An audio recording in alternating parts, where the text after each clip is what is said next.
Halo semuanya, Assalamualaikum. Balik lagi di video reaction saya kali ini guys. Oke, semoga semuanya sehat selalu. Nah, kali ini saya mau tengok video tentang ini ya.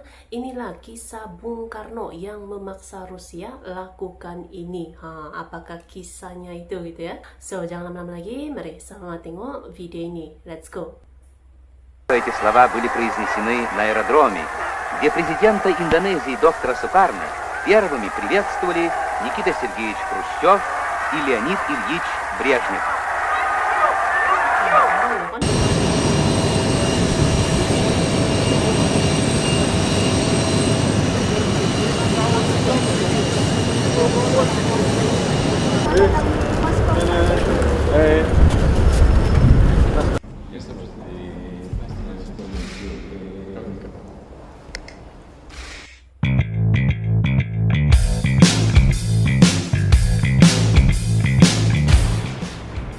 Kisah Bung Karno yang memaksa Rusia untuk menuruti perintahnya. Perang Rusia dan Ukraina menjadi pembahasan di seluruh dunia, tak terkecuali di Indonesia. Bahkan Presiden Jokowi membela-belain datang ke sana demi untuk jadi juru damai antara negara tersebut. Rusia yang dahulu bernama Uni Soviet punya ikatan sejarah panjang dengan Indonesia. Bahkan waktu itu Rusia pernah bisa dikatakan dipaksa Bung Karno untuk menuruti perintahnya. Ceritanya terjadi pada tahun 1961, di mana Uni Soviet dan Amerika Serikat menjadi dua negara adidaya dan berusaha saling mengalahkan satu sama lain. Indonesia yang dipimpin Soekarno saat itu dianggap memiliki nama besar, sehingga keduanya berharap bisa bersahabat dengan Soekarno. Bung Karno atau Soekarno pernah diundang ke Uni Soviet oleh Perdana Menteri Nikita Khrushchev. Tujuannya adalah agar terlihat Soekarno mendukung Uni Soviet. Lewat sambungan telepon, Soekarno diharapkan mau berkunjung ke Uni Soviet dan berbicara dengan bahasa Inggris yang lancar. Lalu Bung Karno meminta syarat kepada Khrushchev untuk memenuhi undangan Uni Soviet.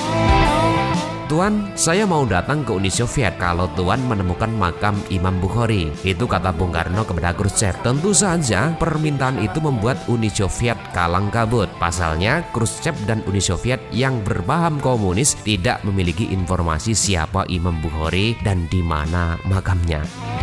Uni Soviet sempat menawar syarat lain, tapi Soekarno menolak. Bung Karno mengatakan jika Khrushchev tidak bisa menemukan makam Imam Bukhari, dia tidak akan datang ke Uni Soviet. Akhirnya, setelah pencarian cukup panjang, makam Imam Bukhari ditemukan di sebuah wilayah terpencil yang namanya Samarkand.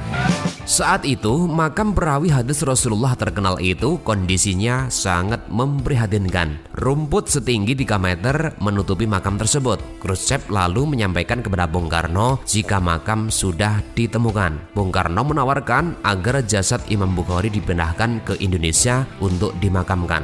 Bahkan Bung Karno menawarkan pertukaran Imam Bukhari dengan emas seberat peti mati. Khrushchev yang gengsi tak mau kalah. Ia pun menuruti permintaan Bung Karno. Setelah semuanya dipenuhi, Bung Karno melawat ke Uni Soviet. Ketika sampai di Uni Soviet sore hari, Bung Karno memilih membaca Al-Quran sampai pagi. Di hari kedua, Bung Karno memilih berziarah ke makam Imam Bukhari ketimbang untuk mementingkan kunjungannya ke negaraan. Ketika itu, makam Imam Bukhari hanya boleh dikunjungi oleh umat Islam di Uni Soviet dan warga negara Indonesia saja.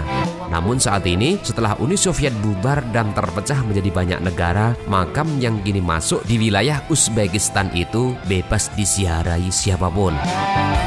Persahabatan antara Presiden pertama Republik Indonesia Bung Karno dan pemimpin Uni Soviet Nikita Khrushchev terkenal kental. Keduanya merepresentasikan hangatnya hubungan Jakarta-Moskow. Indonesia jadi yang paling banyak diuntungkan. Khrushchev banyak membantu Indonesia dari militer hingga pembangunan. Pun berkat kedekatan keduanya, Indonesia jadi memiliki pesawat kepresidenan pertama yang dikenal sebagai Dolok Martimbang.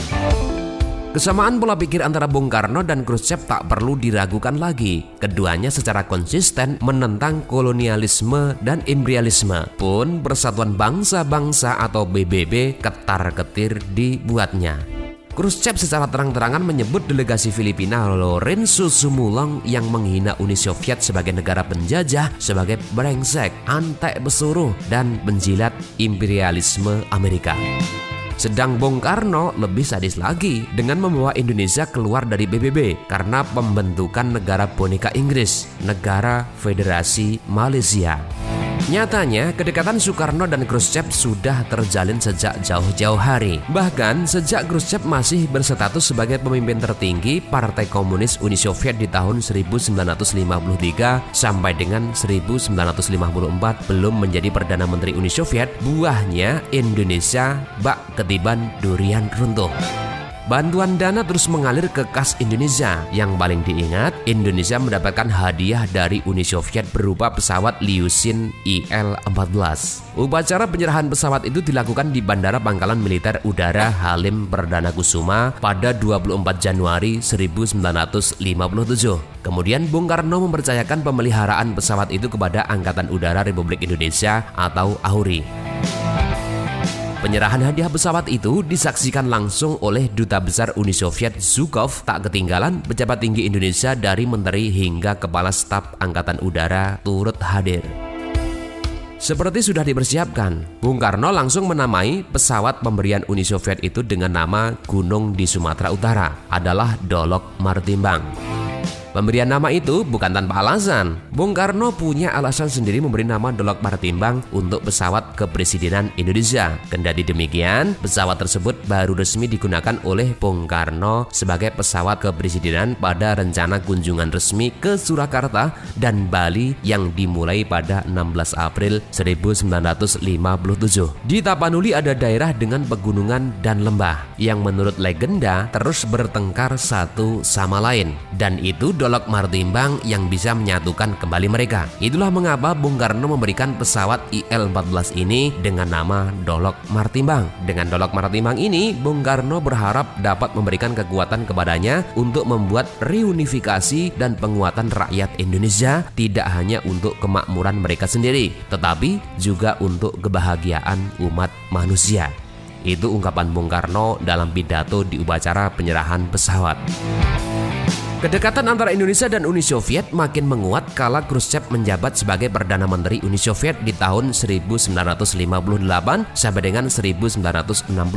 Terlihat kedua pemimpin negara yang saling berkunjung satu sama lain. Kunjungan itu diawali oleh Bung Karno yang bertandang ke Moskow pada tahun 1956. Setelahnya, Khrushchev balik mengunjungi Indonesia pada 18 Februari 1960.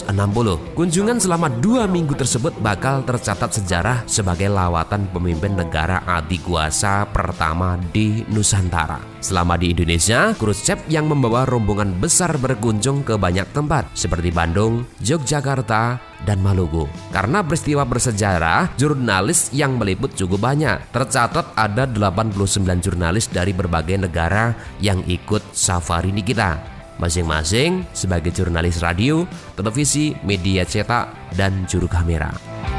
Di Indonesia, Khrushchev dijamu dengan begitu meriah. Bung Karno sendiri turun tangan menyiapkan segala hal supaya Khrushchev nyaman berada di Indonesia. Sampai-sampai Bung Karno mengeluarkan 14 lukisan dari koleksi pribadinya untuk dipakai sebagai dekorasi dalam ruang jamuan. Yang mana di tengah-tengah lukisan tersurat keterangan protokol officer bahwa beberapa dari lukisan itu dibuat oleh Bung Karno sendiri. Itulah sedikit sejarah tentang awal mula hubungan Indonesia dan Uni Soviet yang saat ini sudah terpecah, dan menurut cerita pewaris utama adalah Rusia yang baru saja dikunjungi oleh Presiden Joko Widodo. Terima kasih.